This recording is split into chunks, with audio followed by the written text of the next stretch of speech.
still after, so it could also be the reverse. You could be like, haha, guys, it's okay, everything's not burning. And you know what? Now that we're going to Game 4, FPX have side selection here. Of course, usually we get towards those 3 games of side selection, then 2 for the lower seed team. FPX have opted in for blue, and this is the first time around that we're swapping sides in the series, and the set first pick is their port of call. And it's interesting how bans stay pretty much the same, but yeah, as you said, set coming out now for V5.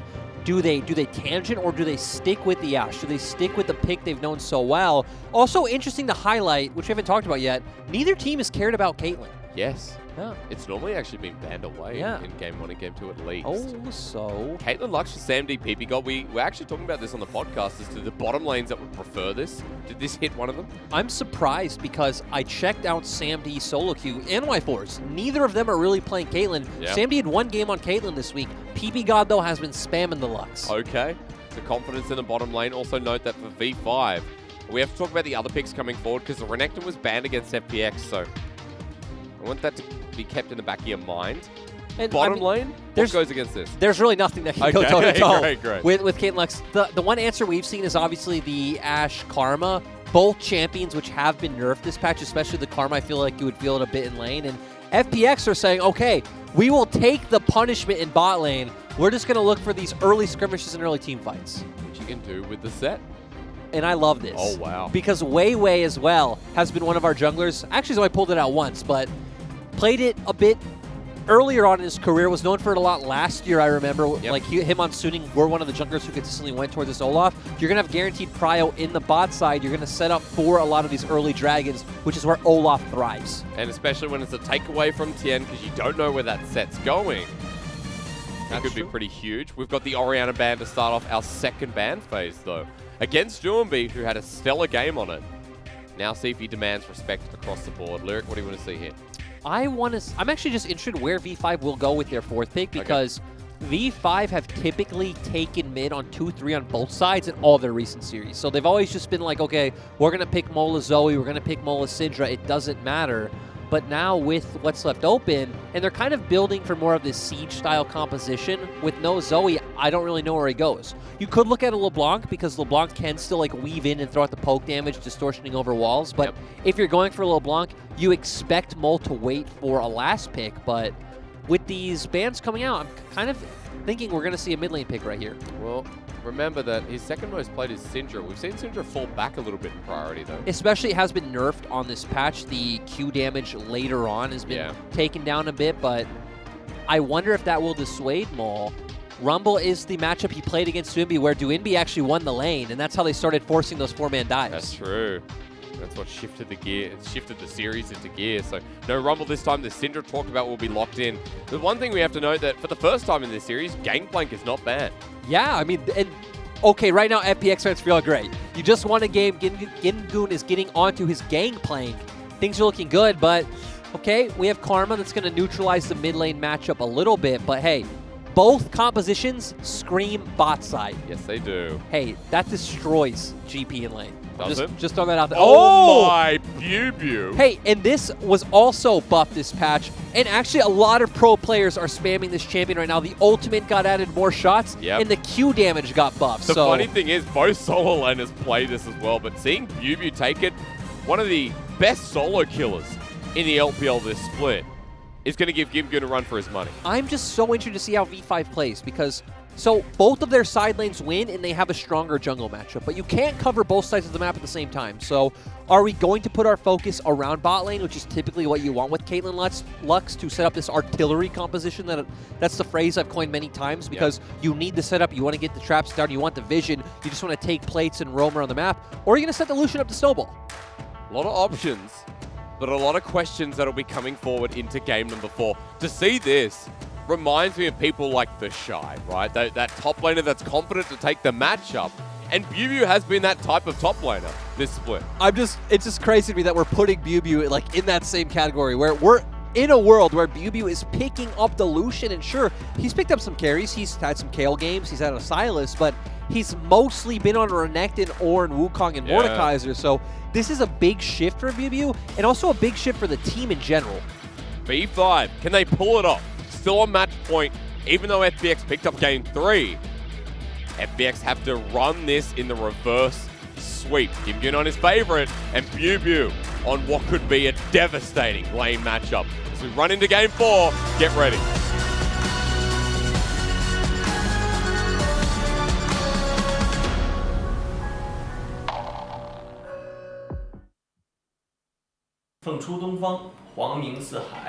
FunPlus 加油 ！V5 加油！ The Gyos roll in as we roll on to game number 4 and onto Summoner's Rift. Ladies and gentlemen, FPX picked up game number 3, and the series must pick its winner. But the literal world champions back still against the wall. It is V5 who've shown the most momentum in this series so far. As we enter Summoner's Rift, I want you all to look at V5's jungler and the rune he has opted in for. Yeah, it's quite surprising, and I'm actually going to say that I expect Weiwei to want to play out, in these early skirmishes, being able to benefit off that movement speed, really get on top of carries like LWX, especially when you're going to have the shielding and speed up coming out from Duinbi. Yep. But, going earlier than that, I kind of expect him to play a bit more around top early on. Okay. Just for the fact that with Lucian, you really need to take these aggressive trades, so GP can't just back up, benefit off of his rune tree, the second wind, heal back up. You're going to have the grasp as well. You have the orange, so you pretty much need to be constantly keeping your foot on the gas as the Lucian in the matchup. So maybe we'll see on his second clear, Weiwei gives some attention towards topside, even just some vision to make sure BuBu can play aggressively. Good dredge line in the bottom lane, and speak of the devil, coming down for a level 2 gank. PBGod has to flash away. This is getting heavy-handed as LWX gets the Ren Sendi, turns around. Gets a bit of damage in the trade, but Summoner's burned. Hey, Crisp has just been warming up this whole time. He was waiting for game 3, 4, and 5. So when they drop their guard. Exactly, they find the all-in. I'm going to pause, because Weiwei's here. And this is an Olaf with red buff. Onto Tien. Undertow just needs to connect, but it will be a smite battle. Secured by Weiwei. Now he has double buffs. Tien flashes away. Undertow connects, and he wants to take him with Phase Rush. Gets the movement speed. Ignite's still there. Flashing forward, Mole, and the flash over as V5 get first blood. But it's 3 versus 3 with the Kalista. Scatter the Weak was beautiful, and LWX drops down. A double kill for Caitlyn. And V5, if you want to match them, you got to go toe-to-toe. And once again, it comes through mid-jungle. Weiwei having the confidence going. He realized, hey, I have the red buff. I'm an Olaf. I can fight aggressively. Mole following up on the fight, flashes in, hits a great scatter of the week, and there we go. V5 with 2 kills early on to Sam. These Caitlyn, these sieges, they're going to be looking beautiful. I mean, the Caitlyn lane itself is going to be feeling even better. Red buff on Sam D. Like, what can you do as LWX? His range is like 10 times yours. And the wave's building up too. FPX eventually going to have to move into range of Sam D, who still has it back. So gold lead to start off the game for V5 in the form of 1,000 at 3 minutes in. And you love to see skirmishes like that as Tien now wants something top. And I mean, this is expected. BuBu, there's no choice for BuBu. He needs to push in this matchup, so giving Tien a potential gank. Remember, BuBu does have E, so if he does blow that, maybe that's the trigger for Tien to go. Kim gets low. Could be the perfect bait in as BuBu hits level 4. Doesn't get the double shot. Hex Flash comes on over. Flash might need to be burnt, waiting for the face breaker. Comes on in. BuBu then presses E out instead under the turret. Dodges away from the true damage. Oh! Double shot there. BuBu burns him down. That was so nicely done. The patience on the E was so beautiful, like you talked about, and playing it exceptionally well. And now we're highlighting those buffs coming out, but ooh, Mole's doing some damage.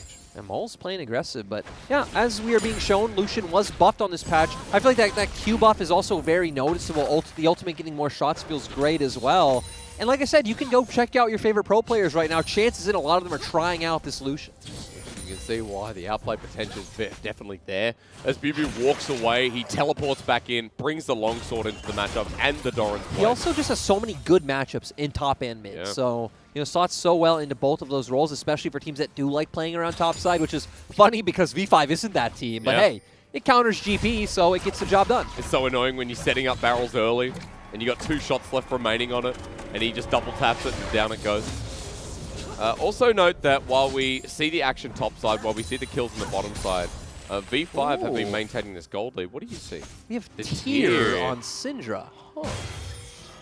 Innovators, huh? I'm going to say, honestly, I can't say it's something I really see or something we've seen too often here in the LPL. Actually, it's not something we've seen at all here in the LPL. That's different. Yeah. But it is Mole, your 4th-tiered mid laner in the LPL. Yeah, so clearly going to be going towards the Sarah. Tien is 2 levels behind. Look at the CS difference between junglers. Weiwei's been farming, Tien has been trying to gank, and that topside gank put him behind by quite a lot. This also goes to highlight that me and you were having this conversation earlier in the day. For me, Weiwei's the best jungler in playoffs. Tien's the worst. I think Tien is coming in with the worst form of any jungler. He's really struggled this split. He's honestly been probably the one struggling the most of any FPX member this split, and it's showing. When he was the world's MVP. Yeah. You know, the Young Miracles jungler hyped up. He was the best player on this team last year. Him and Chris were the ones doing work, and him and Chris were the ones who've largely fallen flat. We had a graphic before that highlighted the 3 core of FPX, and Tien, for the first time ever, was not on it. No.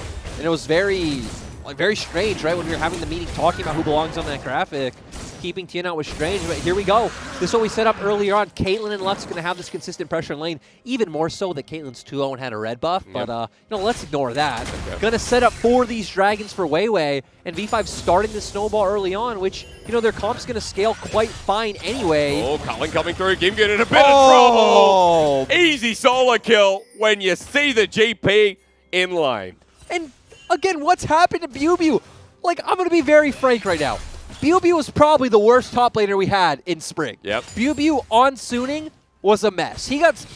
I need to bring up the Janna Maokai story again. He got solo killed as Janna against the Maokai. That's not how that works. No, like, that should not happen. But in summer, he's looked amazing. He's looked great on the Renekton, has played the weak side role great, looks amazing in team fights. But having moments like this, he gets the counter matchup, and he's not falling flat. And after we just saw Gimgoon playing the Jax into BuBu's Mordekaiser, this is a bit of revenge as well. They pissed him off. He's angry. He's very angry. Level 7, the highest experience advantage in the game. Doomby has a bit of the same as he pushes up this mid turret, and he picked up a kill earlier, plus a CS lead over Mole.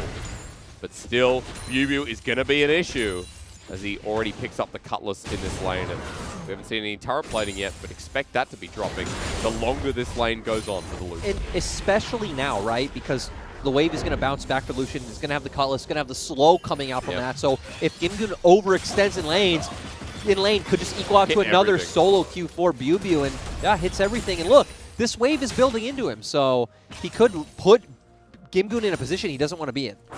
Gimgoon wearing his world skin as well.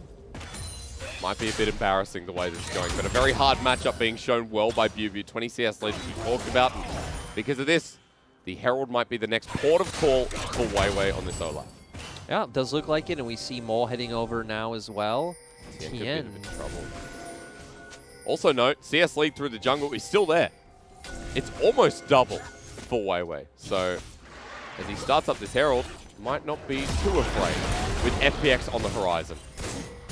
Yeah, and this is going to equal out to an easy objective. We even see SamD and PBGod are almost here to where LWX is still recalling in the bottom side. Yep. So V5 looking convincing with a comp that we question them being able to play. Yeah. Comp that so far is excelling in so many different ways. The blue buff stolen away. Weiwei gets both objectives at the same time. And now there's a Herald to play through as well. This is back to the V5 we saw earlier in the series, where there was a lot of confidence. But even more so, this is their most confident game, because in the other early games, there were a couple of mistakes, but they bounced back. Well, this one also goes to show, right? They have a lot of confidence playing through their mechanical skill in the bottom half of the map, with Mole, with SamD, with PBGod. Game 3, the game they lost, when they fell behind trying to play and outplay the top side, which, you know, didn't work. Here we go again. Culling's going to come through. This time, Gimgoon says, I have flash, I'm going to use it, and forces him out of lane once more. And this is what we said, right? We saw that the wave was getting pushed into BuBu, and he'd be able to abuse that long lane against the Gangplank. He finds the window. He does it beautifully. Now I want to see where Weiwei drops this Herald, because, again, if they do want to drop it bot and start unlocking the Caitlyn, it's something I could understand. Chris getting out of there with the dredge line. Also note, Cannon Barrage is available, but topside, BuBu's pushing in with another full wave, so I'm curious, for the Herald or for top? It seems like the play is to clear out top and deny more turret plating. I mean, Gimgoon has to do this. He'll be cutting around nicely through mid, meanwhile. But you're right, Gimgoon to save the integrity of his turret and drop that ulti. But meanwhile, bottom side, the pressure will continue, and Weiwei's sticking around. Ooh. Doinby still looking to be the aggressor. And again, Karma, very strong laning champion. I don't expect any solo kills to come out from a Karma, but would take a very massive, overconfident misstep from Mole to make that happen. Certainly would. With Chris flashing forward, speak of confidence, it's a dredge line that sets up all. And PP got too far forward as Fate's call will follow through onto Sam D and Weiwei, who Ragnarok straight away, but this is a Fed Olaf who wants to turn it around onto Tien. Dodges away from the Haymaker, shield as Mole. Peek in, Doomby already here. There's a TP almost up for Bubu and Gimgoon. If this continues forward, Mole will get locked on down. The Olaf sends in through, flashes away. Mole gets out of there, but so does Sam D. And FPX forced quite a lot out of that one. Great by FPX to start this off, right? Because we have this engage all-in bot duo of Kalista and Nautilus up against this poke, very fragile Caitlyn Lux. They find the hook they need. They get the kill. Then it was going all over the place. When they hooked Weiwei, and Weiwei turned around and said, hey guys, let's go. I'll one before you. True. It was a bit interesting, but ultimately FPX find one pick. But I'm going to believe that V5 should be able to pick up this Dragon where it looks like they're turning to now. Looks like Mole's stuck around after pushing out the wave. And Lyric, while this Dragon goes on, I want you to talk to me a little bit about FPX's win conditions again, how this comes together, even with V5's early lead. Do I have time? No, because Sam D is going to get brush ganked by LWX. He's walking in, thinking about it, and there's the Halo Blaze Kalista with Rend available. Sam D now calling in the help of his friend, sends out the Peacemaker, auto attacks, wins the shielding. Sam D doesn't die, and Chris now in the middle of it all. V5 are the Brotherhood as they send out the ult to Tien, flushes forward from Weiwei. They do not back down, and apparently, they do not die. And PP God comes in so clutch with the shield to keep his AD carry alive. They take Dragon, they drop Herald. They're going to start snowballing this gold lead as well. And Bubu's here to make Doomby suffer. Chilling Smite to slow down as the turret will be swept under the rug. V5 are making the impossible a reality. As Mole goes to the top side, Scout of the Week forces the orange. But FPX are now in a gold deficit of 3,000 at 12 minutes in the game. The thing that amazes me is how easy V5 are making this look in so many different play styles. It's not like they just drafted the same or a similar comp every game. Yeah. They've played a different comp every single game of this series, and it looks good. I mean, we got the Bubu Lucian top is so evident of that. Let's have a look again, though, because I thought Sam D was dead. And this also comes down to the item advantage that Sam D does have at this point. How to BF sword, how to pickaxe, has a dagger as well. Oh, goes in the brush, gets out of sight. A bit unlucky for LWX, comes out ahead. We talked about PP got here in time, though, threw out the clutch shields, and that's how V5 pulled ahead. And the Guardian and the W. Exactly. Really mounted up.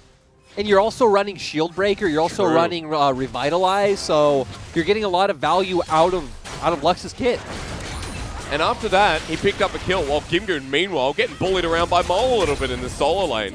Turret plating's going down, but V5 have a lot more to take. Poor Gimgoon. I mean, Gimgoon set up on his favorite champion, but he's against Lucian. Ubu kicks him around, Mole's having to go at him, Weiwei's here.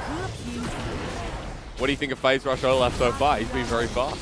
Yes. It's been, and this is a rune that I just love. I love how people have like slowly realized that it's one of the runes that's useful at all points in game. It can be used offensively and defensively, and that's why we see it used by pretty much everyone. Sure, we saw some buffs come out to it on melee champions, but that typically isn't relevant. I guess it is relevant right now, I guess but yeah. has just been a nice evolution of the understanding of League of Legends. I guess the way I always saw it was if you can add 2 extra auto attacks of damage, it's worth the damage you get from Conqueror anyway with the movement speed. I guess that's me trying to be a 6-head. Also, to highlight, Mole has finished his Seraph's Embrace, which again, he's going to have a bunch more mana. He's going to have that shield to come out, and it should scale better, especially as you start picking up potentially other mana items as well. Not only V5 adapting comps, adapting builds as well. Yeah, it is quite interesting. And again, I don't even think V5's comp necessarily gets outscaled by what FPX have picked up. Sure, they have a GP. There's this Karma who's going to buff up the Kalista, but the Syndra's not going to fall off at any point in the game. Caitlyn Lux is going to be hitting like a truck at all points. It's just about, can they keep the range? Can they play from a distance? Crisp is too far forward. In comes the double AD carry. Fate's call used. Will it go into the offensive? FPX have the option, but disengagement is Scout of the Week. Hits Tien. Shield from Doomby will give a bit of sustain, and more importantly, a bit of help. BP God sends out the light binding. It doesn't connect, but you can see what they're fighting over. Yep, another Herald. And V5 are going to start this off. Doomby is repositioning to get around to this pit. Ooh, they're feeling a bit pressured. We don't actually have any of the setup coming out from the Caitlyn yet, so we don't really see any traps put out and them trying to abuse that zone control. Tether onto Weiwei, doesn't connect, he walks out of range. Now that FPX are all here, the Smite Bite is going to come through with a level advantage. That's so easy for Weiwei. Remember how far up he is on Tien. V5 get it, and now they have mid priority. Yeah, and now they can just zone them out and take this turret easily. LWX is even showing top lane, so right now V5 have no fear. There's the Herald, Hex Flash over the wall. He'll get out, but FPX might even have to look at giving up the inner turret. Cannon Barrage slows down the play until Shelly butts ahead. And next Dragon's up in 45 seconds, so V5 potentially can get off some quick resets right now and just go contest that one. So you're telling me before you don't necessarily think FPX even outscale? No, I think this is going to come to a battle if V5 can play the vision game, if V5 can play the range game, because you look at their comp, right? There's no one who can really face check vision, so they always need to like go to the lane first, get that push, get the wards down, and set up for the objective. Okay. If LWX and Crips can't find that engage, then I think they win every single time. Like, they don't really have a massive front line. Set's going to be tanky like way later on, so is Chris, but V5 definitely have the damage to deal with it. Also, I feel like Infernal Soul influences quite a lot in this game, especially when you talk about Syndra, Caitlyn, Lux. And at the same time, their comp doesn't actually have a ton of burst or DPS. Like, the Karma obviously going to transition to much more of a utility pick to set up LWX. And sure, Gimgoon will be able to burst targets down, but their whole comp completely outranges your barrel chain combo. True. And you get tagged with one bit of CC, you're dead. FPX moving into River, disjointed though because Doomby's on the back end, sorry, Gimgoon on the back of the pit. This leads to Infernal Soul.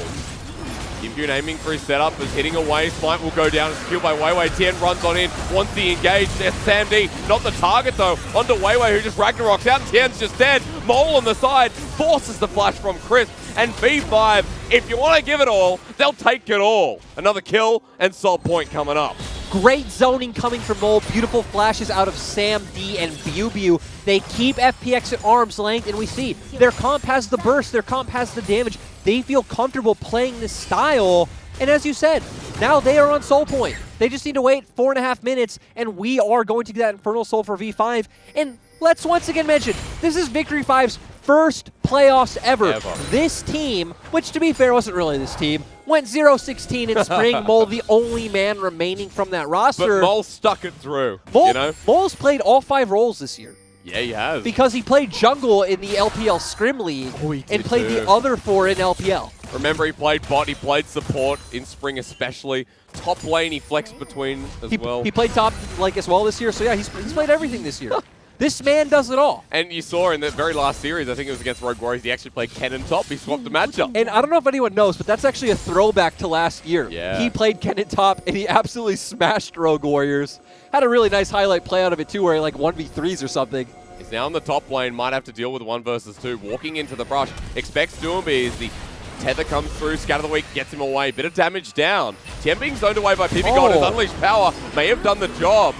Waiting for another Scatter the Weak, the light binding flashes and flashed away. Final spark misses, but Doomby kites it back. Now no summoners on the mid laner, and Mole forces it back. It's okay. PB God just got the flash out of Duinby all according to plan, but, you know, Mole's never alone. We highlighted this is a 3-man core, potentially our most cohesive 3-man core in LPL. Yeah. That's why they're taking objectives around the map. And 1 step away from quarterfinals of a 5K gold lead.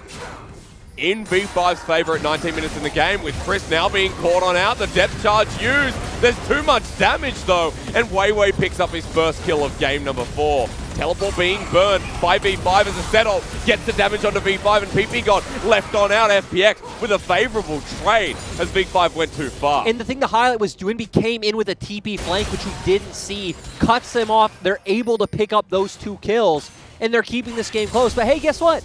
BBU's still winning off in the side lane. The thing I'm scared about now, though, is we're still seeing Mole stick up in top side. BBU's potentially walking into Tien, so there's still some aggressive lanes right now that FPX can potentially punish. Can he kill him, though? Culling's going to come on out. Face breaker. Oh, sorry, the Haymaker shield. BBU kills him. Dodges from the dredge line, but the Rens Was it worth it, Lyric? You're about to tell me. No, it was not. Okay. He was 4-0. He had a bounty. It's not worth. Not worth it. All right. Well, let's have a look at this play. Yeah, so we see them aggressing onto Chris. I want to keep my eyes on the minimap because look, Dwinby is coming in for that TB flank, cutting them off. We see Tien's already here as well, so 3v3, they have the burst right away onto the Caitlyn. We said, right, if FPX can ever close the distance right away and get this burst off onto Sam D and Mole, then they're looking good. The problem is just V5 have played around it so well thus far. But at the very least, FPX getting picks means this game ain't over yet. This game is not over yet. Yeah, no, it's not. And, you know, checking back up on items, we see Weiwei going for a Warmog. So, you know, really.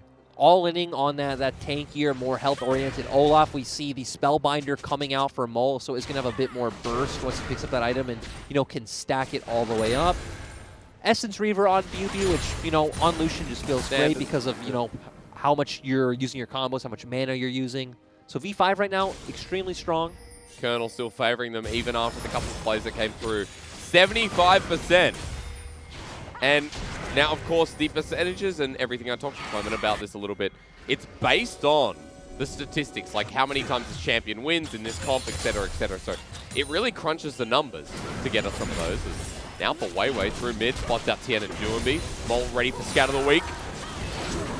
We're looking at gold once again.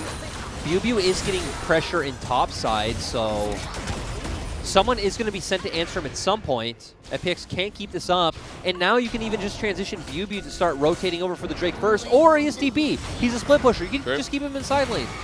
And remember, if FPX get caught out in rotation, one of them's going to die anyway. As Mole, this could be the example. Face Call used with Unleashed Power. The Cannon Barrage in the backline doesn't get scattered the weakest. Tien is running in, forces the flash out of Mole through mid lane. Final Spark onto Chris, who's jumping onto Sam D and dies. Is a big pick for FPX. BuBu is now TP'd in, sends out the culling, but Duumbi only at half health, and V5 lose the fight. And FPX with 5 man are going to deny the soul if V5 can't get in. Ooh. God gets poked down by Duumbi, survives for now. Chris flashes on in though. Scout of the Week doesn't connect it. Eventually taken down will be PP God with Tien's ult. BuBu flies his way in himself, but the poke from FPX is massive. Kimgoon in a comfortable spot. And now, with the Baron up, this could be their window. Exactly. This is the clutch factor we know FPX for, that FPX are willing to look for these plays, but actually not having the confidence for once. All right. Which is strange. That's pretty much like the antithesis of FPX. Like, FPX will be the team no matter what, as we saw in an earlier game when they forced the Baron when they shouldn't have. That will always go for it, but we see here them looking for the engage, forcing out the flash right away. Sam D, of course, has no flash, gets hooked by Chris, gets bursted down right away. We highlighted this comp has no front line. It's very hard to execute. It's about how they can pull it off. They weren't able to get on the objective first, and you pointed out there, a really nice poke coming out from Duumbi, and then they keep going forward. Mole having these Seraphs and Brave Shield to kind of fall back on. It's going to keep going, and I think he gets completely deleted by Kimgoon. Yep, there it is. Barrel chain set up. Kimgoon with his first kill, and FPX closing that gold gap. We're at 2,000 and then some. And once again, to highlight that Caitlyn's in the LPL do not go for that double BF sword build. We do not see... we see IE into rapid fire into... Usually like another Zeal or something. QSS picked up there actually is the item 2.5. Sam D.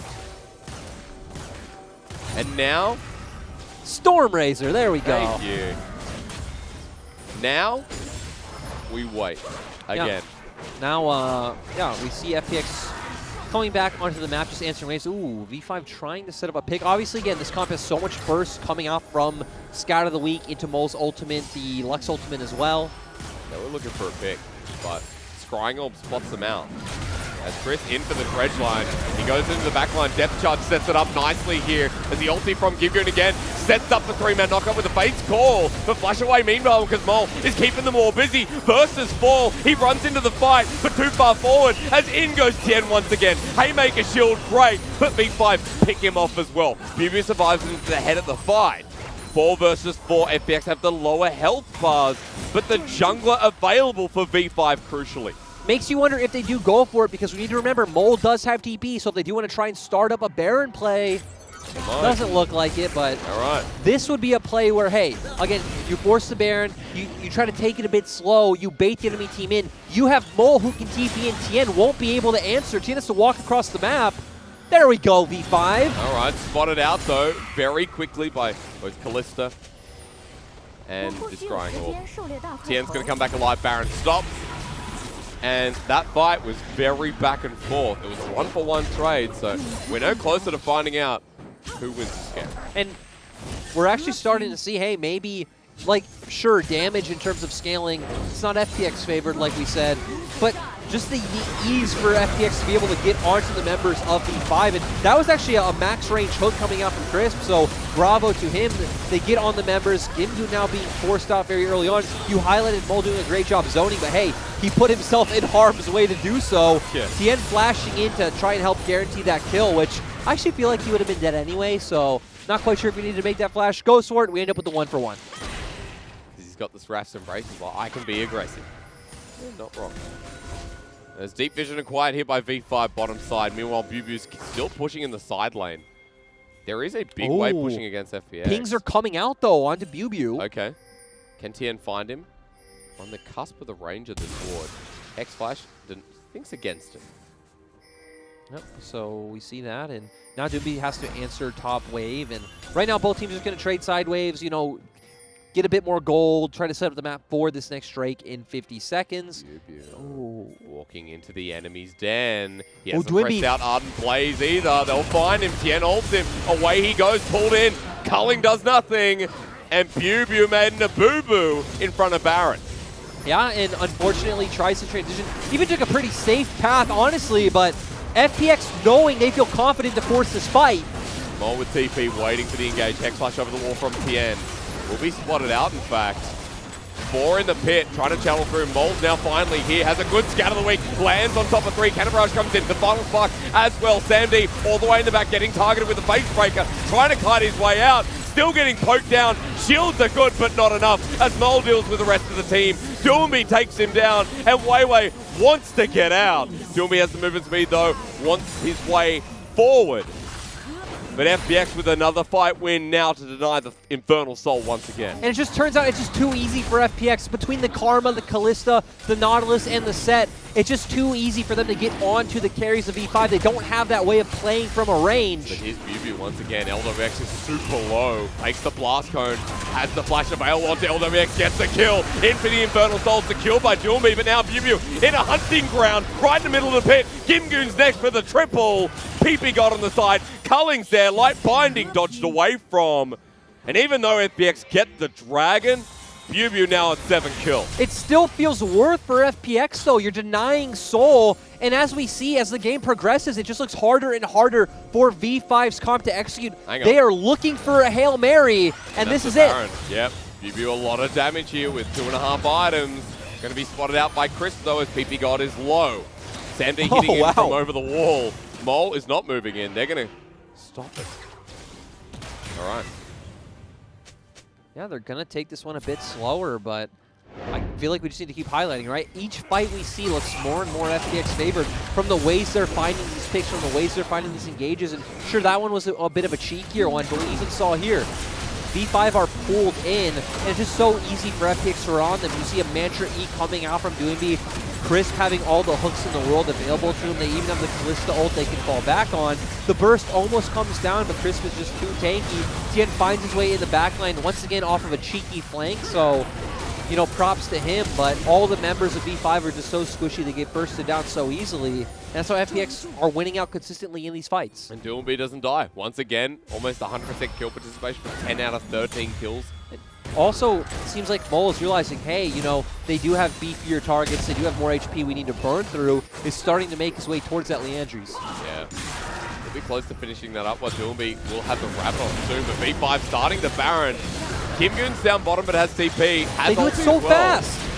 And Olaf, Caitlyn, and Lucian! And FPX aren't here. Cannon Barrage going to come down, but the Smite there, taken away, and FPX have lost the Baron with V5 acquiring. Now, for the play, Kimgoon is TP'd up the top side, but Bubu's here! Down he goes, 4 versus 5. They're going to try and flash forward and end this one as the Undertow connects. The Ragnarok Olaf still available. Channels it through as Chris, his bait's called away. The light binding followed with the final spark. Undertow again. LWX slowed down. Sam D flashes over the wall. LWX getting low. Manages to survive for now while Tien at half health himself. They heal for it. And LWX will go down 2. And when it looks like FPX can finally bring the game back, Gimgoon is the one who makes a critical mistake, TPing right into Bubu as you highlighted, which then let V5 know, hey, we have a 5v4, let's force this, now get 2 picks, and they can potentially force an inhibitor. They've got the Baron, they've got a massive minion wave here, versus 5 with a double 80 carry.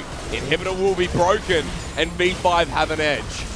Oh my god, they're just going to go for the end. They have Caitlyn, she's extremely strong, double 80 carry. 15 seconds though, 5 versus 4 until LWX comes on up. Light Binding connects though with the final spark. They're on to Tien, damage with the Haymaker, but he flashes away. V5 are too low with the Baron buff and the minions pushing in. They say no, LWX is coming up.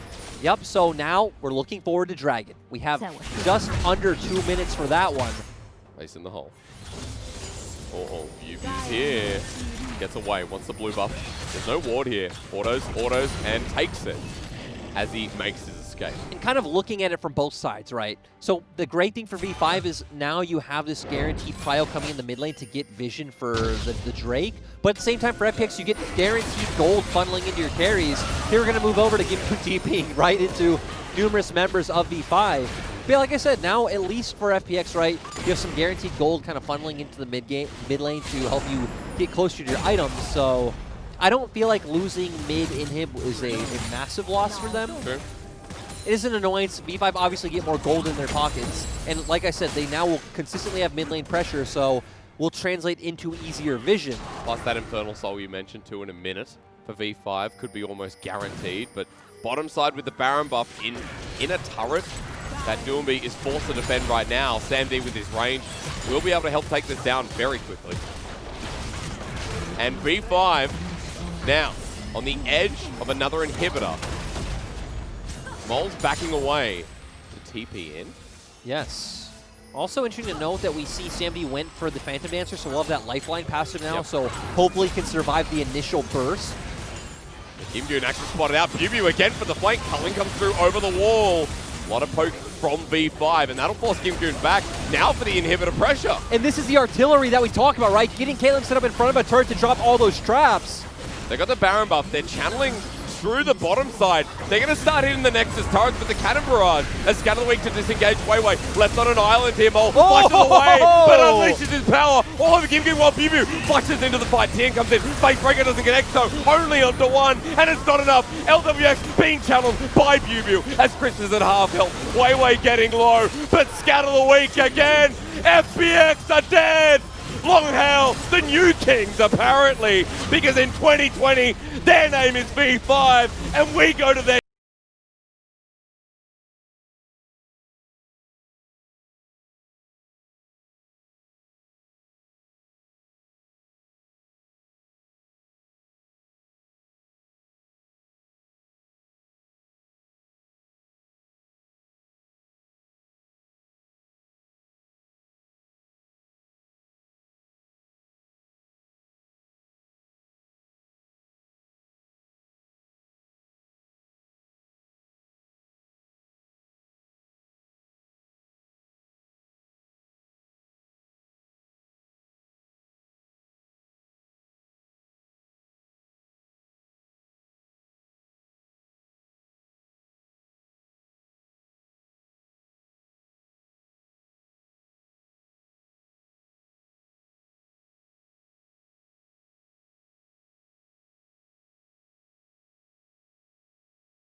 They showed off their mechanical prowess. They showed off their shot calling ability. They showed off their mental fortitude. Yep. We saw like every box that needs to be checked when you're trying to make a playoff run. It was checked by Victory 5. This team looks amazing. This team was challenged by FPX in moments, but when it counts, they ran over the line. And FPX are now eliminated in the first round of playoffs. Now, of course, regionals, they're still secure. They're guaranteed. But boy, oh boy, are they going to be one of the lower seeds, it looks like. Yeah, not looking good for them. And again, Victory 5. I mean, we just need to keep highlighting, I feel like, a few key aspects of this roster because Mole, top 3 mid laner in the LPL. You need to remember this guy's name. He's only under the likes of people like Knight and Rookie who have now pretty much secured themselves of legends in this league. Sure. Way, my mind, best jungler in the LPL. PP got best support along right with him. The only people, Sam D and Bubu, still played a great series. Bubu on the Lucian. Who even would have thought this man plays as champion? Destroyed Gimgoon in that lane. Bubu was and is becoming the best, one of the best top laners in the LPL very fast. I think Bubu is a solid role player, does his job great, is the team player's team needs. When he starts showing aspects like this in his play, is that gives you that future potential for growth that you're excited to see. Look at the damage up there. And Gimgoon had a hard time on his signature pick of the gangplank. Meanwhile, Bubu destroying Wei on the phase rush Olaf. Yes, Wei again is a big one to highlight because he set it all up, starting with when, I mean, it was actually Tien invading his jungle. Yeah. He comes over the blast plane and realizes, hey, we can win this fight. We see the mechanical prowess of V5 showing once again. Mole flashing in, hitting a beautiful scatter of the week at level 2, and it was pretty much all over from there until mid-game, where we started to see the flashes of FPX realizing, hey, actually, we win these fights. If we can find these flanks with Tien, if we can have, Chris hit a lot of these dredge lines, because, man, this game, he was hitting every single one of them. Yeah, Chris was having a much better performance. But it was that one player on Baron where it was V5 trying to force, and I even felt like they were fine until Gimgoon just walked a bit too far forward, walked in blind into River. He got picked off, and that was the trigger for V5. Like, hey, 5v4. Now we run in. Now they get the LWX pick. Flashes and... Yep, that's where it all came from. And it was huge because for V5, that momentum shift we talked about, there being a very tempo-based team, whether it's composition or style, that tempo swing came through and FPX fell short. And when we expected so much about the early game, we got a couple of games back-to-back where we hit that 30-minute mark, that 35-minute mark. Yeah. And V5 still managed to clutch it out. So it was nice to see against the world champions that V5 remained true. The thing that surprised me the most is how patient V5 showed when they fell behind, because like this game, we kept saying, okay, go for the Baron. Like you find one pick, go for Baron, go for Baron. Try it. Just hope for something, because FPX look like they're going to outscale you. They never did. They stayed calm, they stayed confident, which goes against regular season V5, where that's why their loss time is the fastest in LPL, because even when they're losing, they just ram their face into any objective they can. Typically doesn't work out, so it seems like this is a team that's still evolving. It's incredible to me that for V5, that evolution has taken them down the path where best of 5, they've looked even better than they have within the best of 3 realm, right? That adaptation, the change of drafts. You mentioned, we've seen 4 different drafts, where some in this regular season, some we haven't actually seen from the